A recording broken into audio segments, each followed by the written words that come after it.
Hey everyone, welcome. You guys know that I build wheels, right? I do build wheels from scratch every time I care about that wheel set.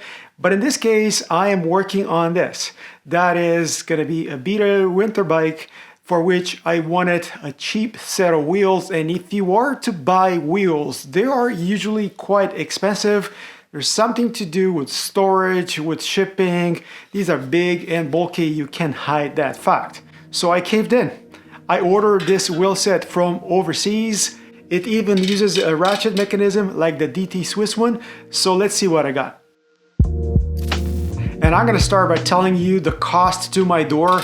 That was $240 Canadian, which is what, $100 US. So for that money in Canada today, I would have probably gotten a good rim, not much more than that. And from the packaging, it would be hard to tell the price of this wheel set. You can see it here. Oh, this seems to be an extra set of end caps. And here on the label, you get a ton of information, not only the model number, but you see the spoke length. You also see the bearings used inside. This is a ratchet mechanism. XD driver is what I chose. This is Boost and the color that they call purple black. And here's the rear wheel. I ordered it with an XD driver. And the rim has these flashy stickers, but they seem to be decal, so I should be able to remove them.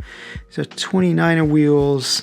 And interestingly, if you look over here, this is a warning that says, rim wears out, replace it when it's worn out.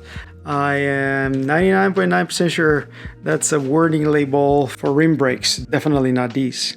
And here's the front wheel, the same Mickey Mouse stickers all around, the same warning label, whatever that is right here.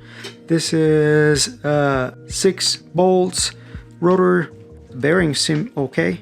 And the hub, this is ZTTO branded as well.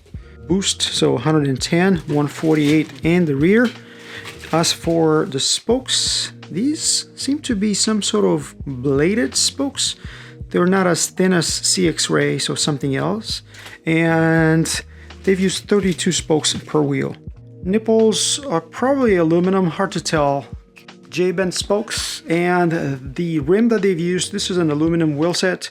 This is a sleeved rim.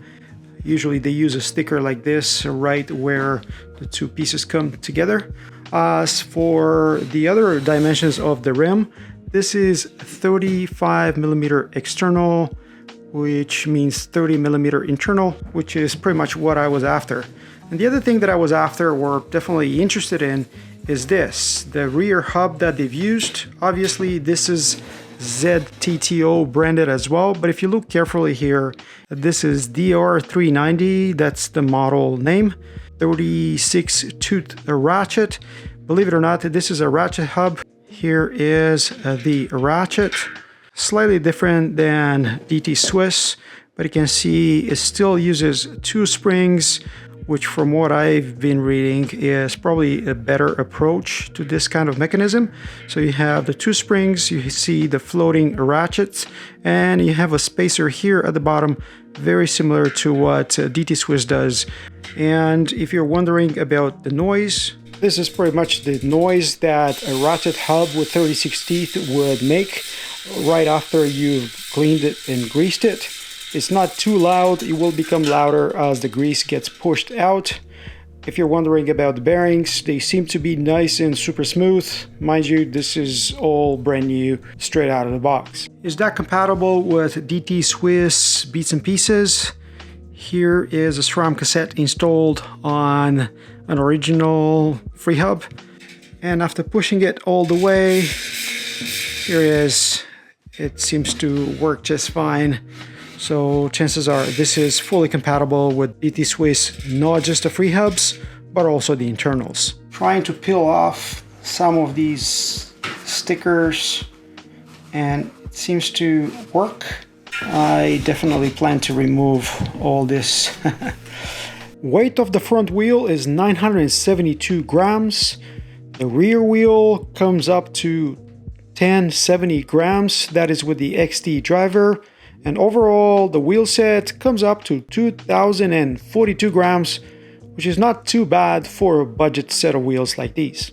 Now, obviously, I cannot talk about overall quality and longevity of the wheels aside from what you just saw, but I'm gonna tell you this. If building a wheel can be done in someone's garage, there's no way you're gonna build a hub like this in a garage. There's some serious machinery used to build this, and again, they might not be built to the tolerances of DT Swiss. Maybe the materials are not the same. To come up with something like this for what, $240 Canadian shipped to my house? Definitely impressive. But that also leads me to this question. Given the fact that most of this stuff is built in Asia anyway, what's the markup for the products that we buy in the Western world when it comes to, again, wheels, rims, tape, hubs, and everything else? I bet my money is pretty astronomical. If we knew the cost of a wheel set like this, we would never buy bike components again. So what do you guys think? Do you have any comments about a set of wheels like this? Would you use a set of wheels like this? Did you use it in the past and you have any feedback for me? Let us know in the comments below. Let me know again if you have any questions about this. If you like the video, don't forget to like, subscribe, and comment. And until next time, hope to see you folks on the trails. Cheers, guys. Cheers.